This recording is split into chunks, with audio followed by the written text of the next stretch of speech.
Continuiamo la lettura del capitolo 1, i versetti da 12 a 20, e la signora Anna continuerà a leggere.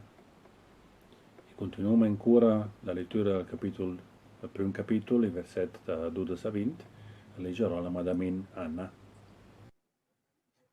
Dal Vangelo di Marco, il capitolo 1, i versi da 12 a 20. E tosto spirita lo pussan dentro in desert. E alle state al desert 40 di e sententà da Satan. E all'era alcune bestie selvaggi e gli angeli allo servio. E dopo che Giovanni alle stai abitant presun, Gesù alle venì in Galilea, predicando i Vangeli del regno di Dio, e dicendo, il tempo alle compì, il regno di Dio alle visin, convertive e cardi all'Evangeli.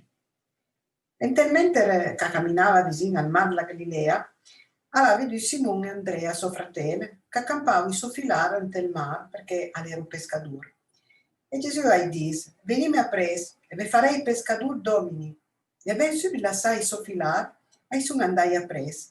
Poi passando lì in po' pianans, avevano veduto Giacomo, figlio di Zebedeo, e Giovanni, suo fratello, che accunavano in soffilare nel barchetto. Subito alla chiamaie, e lui la san soppare, Zebedeo, nel barchetto con gli uvrieri, e vanno appresso. Tante grazie Anna per la tua lettura, auguriamo a tutti una buona giornata. Tanti grazie Madame Anna per la lettura e continuiamo e auguriamo in una buona giornata.